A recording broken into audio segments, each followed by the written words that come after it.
Mi despiadada madrastra envenenó mi comida, dejándome tirada en el suelo. Me ató y me abandonó en un bosque oscuro y desolado, riendo mientras afirmaba: ahora, tu herencia es mía. Mi engañoso padre estuvo a su lado, pero cuando regresaron a casa, sintiéndose triunfantes y seguros de su victoria, se les heló la sangre, porque yo estaba ahí, esperando con un plan que jamás vieron venir. Me llamo Evelyn Grant, tengo 26 años, y si me hubieras preguntado hace unos años cómo sería mi vida, te habría dado una respuesta muy diferente de lo que voy a compartir. Hay algo que debes saber. Mi madre, Margaret, fue la mujer más inspiradora que he conocido. Ella construyó una próspera boutique de moda en nuestro pequeño pueblo de Colton, Texas, empezando con nada más que talento y determinación. Me enseñó todo lo que sé sobre resiliencia y el poder del trabajo duro.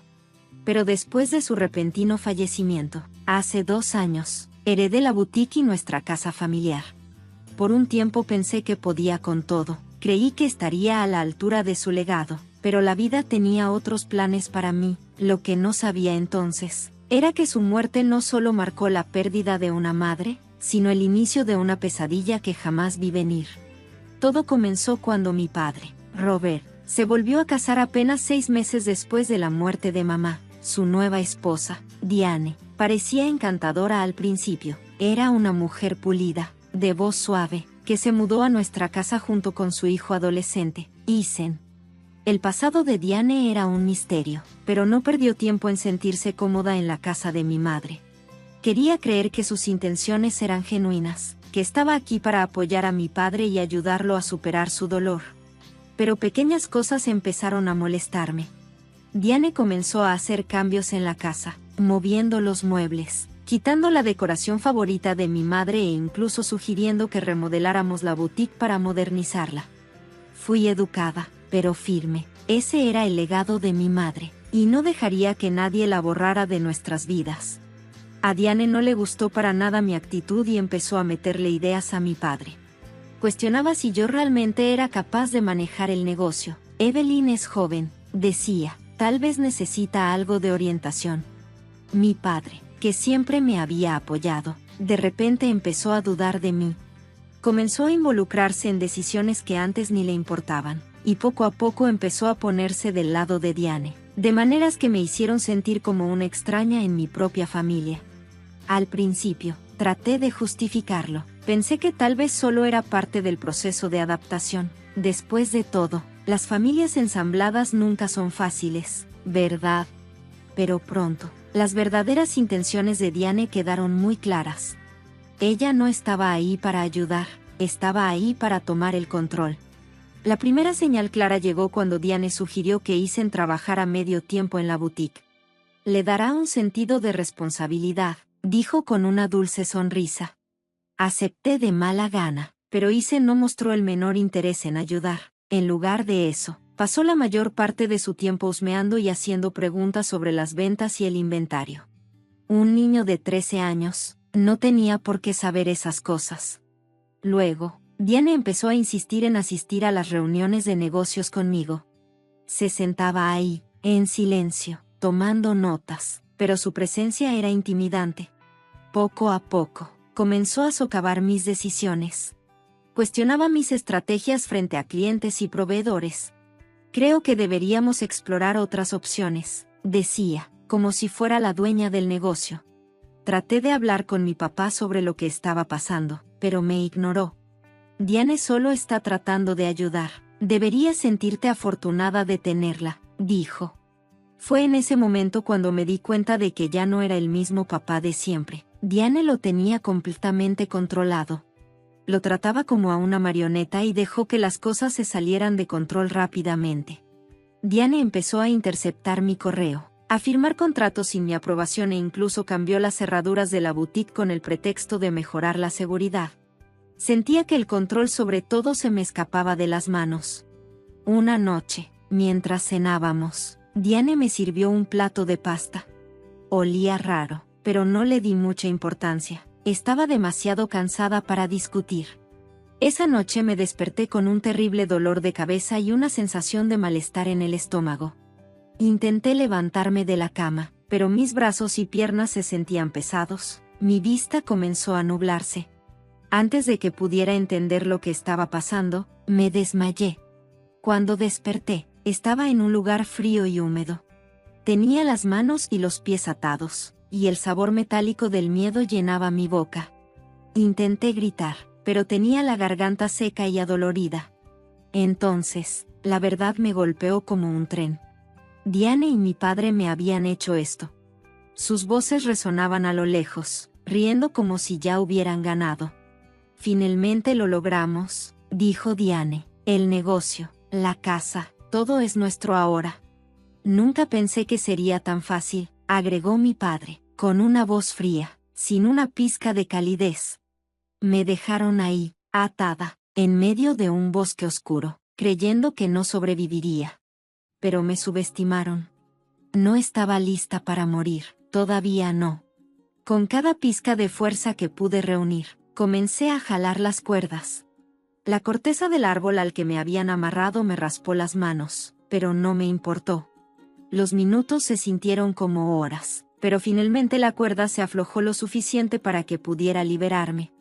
Mis muñecas estaban enrojecidas, mis piernas temblaban, pero estaba viva. El bosque estaba en silencio, excepto por el crujido de las hojas bajo mis pies mientras avanzaba tambaleándome, esperando un milagro. Justo cuando estaba a punto de colapsar, vi una luz tenue a lo lejos. Era una pequeña granja, y en ese momento se sintió como mi salvación. Pero esto apenas comenzaba. Pensaron que podían destruirme. Pensaron mal. Mientras avanzaba tambaleándome hacia la granja, cada paso se sentía como una batalla. El aire frío de la noche me quemaba la piel, y mis piernas amenazaban con ceder en cualquier momento. Pero esa luz tenue, cálida y constante, me llamaba. Era mi salvavidas, una promesa de que tal vez, solo tal vez, no estaba tan sola como me sentía. Llegué a la puerta y golpeé con el puño, apenas haciendo ruido. Por un momento pensé que nadie respondería. Pero entonces, la puerta se abrió con un crujido, revelando a un hombre mayor con ojos amables y un rostro curtido. Me miró fijamente, sus cejas se fruncieron con preocupación. «Señorita, ¿está bien?», preguntó con una voz brusca, pero gentil. «Necesito ayuda», logré decir con voz ronca antes de que mis piernas finalmente cedieran. Lo siguiente que supe fue que estaba acostada en un sofá viejo pero limpio, con una colcha gruesa cubriéndome. El hombre se llamaba Joe Carter, como supe después. Me trajo un vaso de agua y se sentó a mi lado, con sus manos curtidas descansando sobre las rodillas. «Tómatelo con calma», dijo mientras yo luchaba por sentarme. «Has pasado por algo, ¿verdad?». La amabilidad en su voz fue mi perdición. Las emociones se desbordaron, y le conté todo. Le hablé de mi madrastra, de mi padre y de cómo me habían dejado por muerta en el bosque. Joe escuchó atentamente, su expresión se volvía más seria con cada palabra que decía. «Gente como esa», dijo cuando terminé, «cree que puede tomar lo que quiera. Pero tú estás aquí, y eso significa que no ganaron». Sus palabras fueron un bálsamo para mi alma herida. Por primera vez en lo que pareció una eternidad, me sentí segura. Joe no me presionó ni me obligó a hacer nada para lo que no estuviera preparada. Simplemente me entregó un plato de comida, pan caliente y sopa, y me dejó comer en paz. A la mañana siguiente, mientras la luz del sol entraba por la pequeña ventana de la cocina, supe lo que tenía que hacer. No podía dejar que Diane y mi padre se salieran con la suya. No después de lo que habían hecho. Pero también sabía que no podía luchar contra ellos sola. Fue entonces cuando pensé en Jake. Jake Miller era más que un amigo de la infancia. Era la única persona en la que confiaba completamente. Habíamos crecido juntos, persiguiendo luciérnagas y compartiendo secretos. Aunque habíamos tomado caminos separados después de la secundaria, Jake y yo nos mantuvimos en contacto. Siempre había soñado con convertirse en oficial de policía, y ahora era uno de los mejores en la fuerza. Joe me ofreció su viejo teléfono fijo para llamarlo. Mis manos temblaban mientras marcaba el número, pero cuando escuché la voz familiar de Jake, una sensación de calma me invadió. «¿Evelyn?», preguntó, con un tono que mezclaba sorpresa y preocupación. ¿Qué está pasando? Jaque, dije, con la voz temblorosa. Necesito tu ayuda. Le conté todo. Cuando terminé, hubo un largo silencio al otro lado de la línea. Evelyn dijo finalmente, con voz firme, ¿estás segura ahora? Sí, respondí, mirando a Joe, quien me dio un asentimiento alentador. Bien, quédate donde estás, voy a buscarte. Jaque llegó a la granja más tarde esa tarde. Cuando me vio, su rostro se endureció. Su comportamiento habitual, siempre tranquilo, fue reemplazado por una determinación feroz. ¿Te hicieron esto?, preguntó, apretando la mandíbula. Asentí mientras las lágrimas amenazaban con salir. Intentaron matarme, Jaque. Querían todo, mi negocio, la casa, todo. No se saldrán con la suya, dijo, con una voz firme como el acero. Jaque no perdió tiempo y se puso a trabajar de inmediato. Me pidió cada detalle que pudiera recordar, la comida envenenada, las cuerdas, el bosque. Incluso inspeccionó los moretones en mis muñecas, tomando fotografías como evidencia. Joe, siempre tranquilo y protector, le entregó a Jaque una taza de café y se ofreció a ayudar en lo que pudiera. Gente como esa, dijo Joe, repitiendo sus palabras anteriores, cree que es intocable. Pero nadie está por encima de la ley. Jaque asintió. Voy a demostrarlo. En los días siguientes, Jaque empezó a reunir las pruebas que necesitábamos. Contactó a un experto forense para analizar los restos de la comida. Resultó que me habían envenenado, una pieza clave del rompecabezas. También accedió a los registros financieros y descubrió que Diane había estado desviando dinero de la boutique a sus propias cuentas. Pero el mayor avance llegó cuando Jaque obtuvo una grabación de Diane y mi padre hablando en la boutique. Algunos empleados, que ya sospechaban del comportamiento de Diane, habían grabado en secreto su conversación. En la grabación, Diane se jactaba de su plan para apoderarse de todo, riéndose de lo fácil que había sido manipular a mi padre. Está prácticamente atrapada, dijo Jaque mientras me reproducía la grabación. Esto es el clavo en su ataúd. Escuchar la voz de Diane, tan presumida y cruel, me llenó de ira. Pero debajo de esa ira, había algo más fuerte. Decidí que no iba a quedarme sentada viendo cómo destruía todo por lo que mi madre había trabajado. Iba a contraatacar. Esa noche, mientras yacía en el sofá de la casa de campo de Joe, sentí algo que no había sentido en mucho tiempo, esperanza. Espero que Diane y mi padre me hayan subestimado. Pensaron que era débil, pero estaban a punto de aprender lo equivocados que estaban. Voy por lo que es mío, le susurré. La determinación en mi voz me sorprendió incluso a mí. Esto no se trataba solo de venganza, se trataba de justicia, y estaba lista para la pelea de mi vida. Los días que siguieron fueron un torbellino de preparación y determinación. Jaque trabajó sin descanso juntando las pruebas que necesitábamos.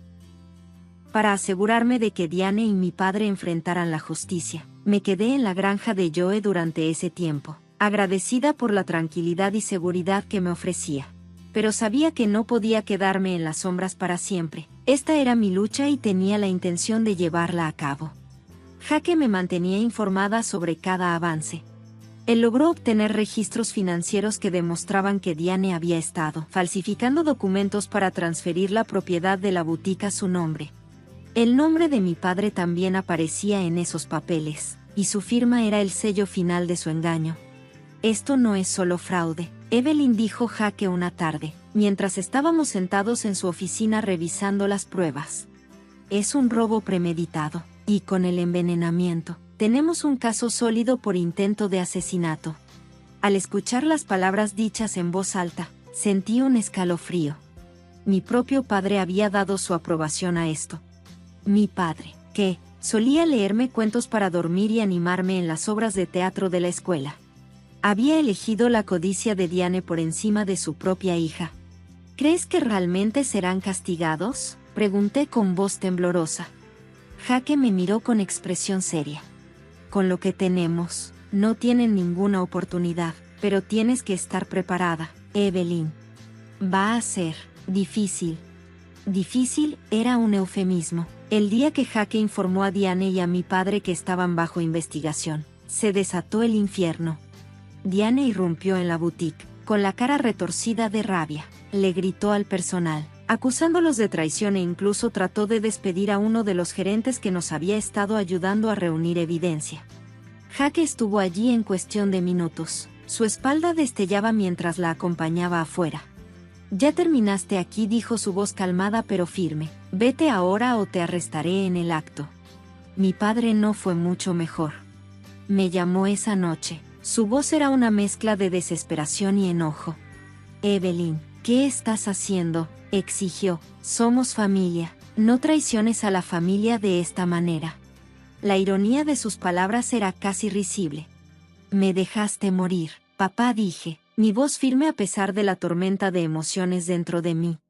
«Yo, tú y Diane, no me hables de traición». Hubo un silencio del otro lado y luego colgó. Esa fue la última vez que escuché su voz. La investigación siguió avanzando. Jake logró obtener imágenes de vigilancia de una gasolinera cercana, que mostraban a mi padre y a Diane cargando mi cuerpo inconsciente en su auto la noche en que me dejaron en el bosque. Las imágenes fueron una confirmación visual condenatoria de su crimen. A medida que se acumulaban más pruebas, comencé a sentir una sensación de reivindicación, pero no solo se trataba de mí. Esto era sobre el legado de mi madre, la boutique en la que ella puso su corazón y alma. No podía dejar que arruinaran lo que ella había construido. El punto de inflexión llegó cuando Jake me llamó tarde una noche. «Los tenemos», dijo con voz triunfante. «El fiscal está presentando cargos por fraude, intento de asesinato, conspiración, van a caer». Evelyn, escuchar esas palabras debería haberme dado alivio, pero en cambio sentí una ola de agotamiento. La lucha aún no había terminado. El juicio sería el campo de batalla final y tenía que estar lista para lo que viniera después.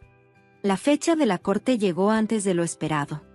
Entrar a esa sala del tribunal fue una de las cosas más difíciles que he hecho. Diane y mi padre se sentaron en la mesa de defensa. Sus expresiones iban desde el desafío hasta la culpa. La fachada pulida de Diane se había agrietado, revelando la persona fría y calculadora que había debajo. Mi padre me miraba a los ojos. Jake se sentó a mi lado. Su presencia era una fuerza controladora. «Recuerda», susurró, «tienes la verdad de tu lado». La fiscalía presentó el caso con precisión. Los registros financieros, las imágenes de vigilancia, la grabación de Diane presumiendo de sus planes, todo estaba ahí, una pared inquebrantable de evidencia. Cuando reprodujeron las imágenes de Diane y mi padre, mientras me subían al auto, vi a los jurados intercambiar miradas de sorpresa y disgusto. La defensa trató de argumentar que todo fue un malentendido, que solo habían estado actuando en defensa propia contra mi comportamiento errático, pero la evidencia era demasiado abrumadora. Cuando el juicio terminó, estaba claro que el jurado vio a través de sus mentiras. Nunca olvidaré el momento en que se leyó el veredicto, culpables de todos los cargos. Diane y mi padre fueron sentenciados a prisión de largo plazo. Las palabras del juez fueron definitivas, un punto final en su reinado de engaños. Cuando los sacaron en esposas, Diane se volteó para mirarme por última vez y me susurró: «Te arrepentirás de esto». Pero no lo hice, ni por un segundo. Después del juicio, hubo una sensación tranquila de cierre. Diane y mi padre se habían ido, y la boutique finalmente era mía de nuevo. Sentí que podía respirar por primera vez en años. El legado de mi madre estaba a salvo, y yo también, pero la pelea me había cambiado. Ya no era la misma persona que había sido atada y abandonada por muerta en el bosque. Ahora era más fuerte, más decidida, y sabía que esto era solo el comienzo de reconstruir mi vida. El día después del juicio, me paré en el centro de la boutique, asimilando todo, por primera vez en años. El lugar se sentía como si fuera mío otra vez. El gran peso de la presencia de Diane ya no estaba. La boutique ya no era un campo de batalla de manipulación y engaño. Ahora era un lugar de esperanza, tal como mi madre había querido que fuera. Pero el camino de regreso no fue fácil. El daño que Diane y mi padre me hicieron no solo fue financiero, también fue emocional. Habían erosionado la confianza, tanto la mía como la de las personas que trabajaban aquí. Muchos de los empleados habían sido testigos de los juegos de poder de Diane y temían por sus trabajos. Sabía que tomaría tiempo reconstruir no solo la boutique, sino también las relaciones dentro de ella. Lo primero que hice fue reunir al equipo para una reunión en la misma oficina donde Diane había intentado tomar el control. Les hablé de manera honesta. Gracias por quedarse conmigo. Comencé con voz firme, pero llena de emoción. Sé que los últimos años no han sido fáciles, pero esta boutique no es solo un negocio. Es parte del legado de mi madre y con su ayuda quiero que sea algo de lo que todos podamos estar orgullosos nuevamente. La respuesta fue abrumadora. Hubo lágrimas, risas y, lo más importante, un sentido de unidad. Vi esperanza en sus ojos y eso reavivó mi determinación de seguir adelante. Una de las primeras cosas que hice fue devolverle a la boutique su visión original. Diane había hecho cambios tratando de convertirla en algo que reflejara sus ambiciones superficiales. Revertí esos cambios y recuperé la calidez y la creatividad que habían sido la firma de mi madre. Los tonos suaves, las exhibiciones elegantes y los toques personales fueron restaurados. La boutique se convirtió no solo en un negocio, sino en un lugar donde las personas se sentían bienvenidas, inspiradas y valoradas fuera del trabajo. Comencé a sanar de otras maneras también. Jaque siguió siendo una constante en mi vida. Su apoyo inquebrantable me recordaba que no todos me traicionarían. Se negó a dejarme vivir en la oscuridad del pasado, siempre empujándome a mirar hacia adelante. Una tarde, mientras estábamos sentados en una cafetería cerca de la boutique, me sonrió y me preguntó, ¿qué sigue para Evelyn Grant? ¿Dominación mundial? Me reí, sorprendida incluso de mí misma, tal vez solo un poco. Pero primero creo que necesito tomar un respiro y descubrir quién soy después de todo esto. ¿Quién eres tú?, dijo, inclinándose hacia adelante. Eres una de las personas más fuertes que he conocido. No olvidé esas palabras. Me acompañaron durante mucho tiempo. Me había definido lo que Diane y mi padre me habían hecho, pero ahora me di cuenta de que tenía el poder de definirme a mí misma. No fui una víctima, fui una sobreviviente. En los meses que siguieron, la boutique prosperó, los cambios se notaron y los clientes regresaron emocionados de ver lo que teníamos para ofrecer. Incluso presenté una nueva línea de ropa inspirada en las primeras prendas de mi madre. Llamé a los diseños, la colección de Margaret. Fue un tributo a su legado y se convirtió en un gran éxito, pero la mayor transformación ocurrió dentro de mí. Tomé medidas para asegurarme de que nada como esto volviera a suceder. Consulté con abogados para asegurar la propiedad de la boutique y la casa, y me aseguré de que cada detalle estuviera bien protegido. También comencé terapia para procesar todo lo que había pasado. No fue fácil, pero me ayudó a dejar ir la ira y el dolor que me habían agobiado durante tanto tiempo. La casa también se convirtió en un santuario una vez más. Pinté las paredes, restauré el jardín y llené las habitaciones con recuerdos de mi madre. Ya no era un lugar de conflicto, sino un hogar, un lugar seguro, un refugio donde podía soñar y construir un futuro. Una tarde, mientras estaba en el jardín, el aroma de las rosas floreciendo llenaba el aire. Pensé en mi viaje, desde el momento en que Diane y mi padre intentaron destruirme, hasta el bosque donde me dejaron por muerta, pasando por la sala del tribunal donde recuperé mi vida. Había sobrevivido y salí más fuerte. Joe Carter, el amable granjero que me había salvado, seguía siendo un querido amigo. Lo visitaba a menudo y cada vez que lo veía, le llevaba pasteles frescos de la panadería cerca de la boutique. Él sonreía y decía, «Eres una luchadora, Evelyn, no lo olvides nunca». Yo no lo sabía, pero ahora sabía que la resiliencia no se trataba solo de sobrevivir, sino de prosperar, de tomar lo que la vida te arroja y convertirlo en algo hermoso. Mientras escribo esto, sentada en la oficina de la boutique, rodeada de los diseños de mi madre y la risa de mis empleados, siento una paz inmensa. Diane y mi padre pudieron haber intentado robarme todo, pero no lo lograron. Solo me hicieron más fuerte, más decidida a proteger lo que es mío. La vida no es perfecta, pero es mía, y eso es suficiente. Ahora, mirando atrás, me doy cuenta de que la traición que viví no fue el final de mi historia, sino el comienzo de un nuevo capítulo. Un capítulo en el que aprendí a defenderme, a confiar en las personas que realmente se preocupan por mí y a nunca dejar que nadie apague la luz que mi madre me dejó. Esta es mi historia, y aún no ha terminado, pero por ahora, estoy en paz, y creo que esa es la mayor venganza de todas.